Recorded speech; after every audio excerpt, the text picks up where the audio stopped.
Very good morning बच्चों। अर्थालंकार में आज हम चौथे अलंकार के बारे में जानेंगे, जो है अतिशयोक्ति अलंकार। चौथा अलंकार।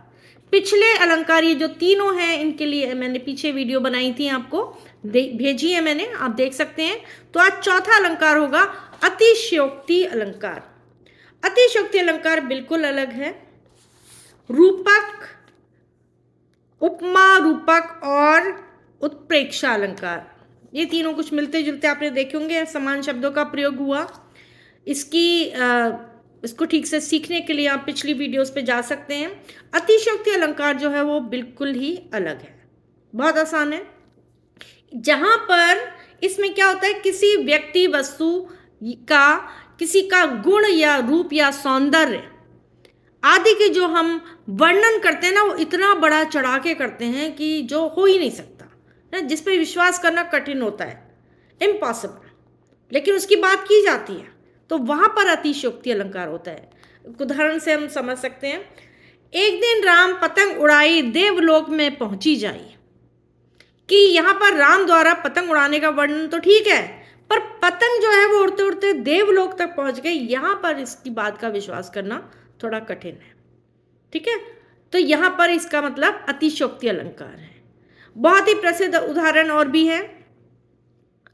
हनुमान की पूंछ में लग ना पाई आग, सिगरी लंका जल गई गए निशाचर भाग। कि अभी हनुमान जी की पूंछ पर आग लगी भी नहीं थी ठीक से, और पूरी लंका जो है वो जल गई।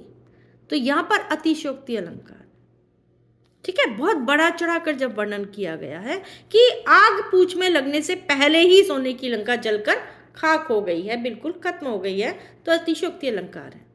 ठीक है, और भी उदाहरण से, देख लो साकेत नगरी है यही, स्वर्ग से मिलने गगन में जा रही। कि साकेत नगरी की जो तुलना है वो स्वर्ग की समृद्धि से करने की, जो अतिशयोक्ति पूर्ण बात कही है, कि बहुत बड़ा चढ़ा के बात करती है, कि स्वर्ग से के समान। ठीक है, और दूसरा है कि देखी सुदामा की दीन दशा, करुणा करके करुणा निधि रोए। पानी परात को हाथ छुओ नहीं, नैनन के जल सो पगत होए। यहां पर सुदामा की जो दरिद्र अवस्था है, दीन अवस्था है, उसको देखकर जो कृष्ण का रोना है, उसका इतना अतिशयोक्ति पूर्ण वर्णन कवि ने किया है कि उनकी आंखों से इतने आंसू गिरे हैं कि पैर धोने का वर्णन वहां से आंसुओं से कर दिया, कि परात के पानी को तो हाथ ही नहीं लगाया, उसकी तो आवश्यकता ही नहीं पड़ी, क्योंकि उनके नैनों से ही इतना पानी बरसा। तो यहाँ पर अतिशयोक्ति अलंकार। ठीक है, तो बहुत ही आसान है, आप समझ गए होंगे। अतिशयोक्ति में क्या होता है, बहुत बड़ा चढ़ा के वर्णन कर दिया जाता है किसी भी चीज का, और बहुत सारे कवियों ने इसको अपने काव्य में बहुत अच्छे से वर्णन भी किया है, इसका प्रयोग किया है, और अपनी कविताओं को अच्छा खासा सौंदर्य प्रदान किया। ठीक है, तुलसीदास जी ने भी किया। देखा आपने, हनुमान की पूंछ में आग लगी नहीं, और अलंकार। ओके, और नरोत्तम दास कवि हमारे, सुदामा के बात जब उन्होंने की पानी परात को हाथ छुओ नहीं, तो इससे हमारा काव्य सौंदर्य बहुत बढ़ जाता है जब हम अलंकार को प्रयोग में लाते हैं। तो बहुत सारे कवियों ने इसका आश्रय लिया है अलंकार का।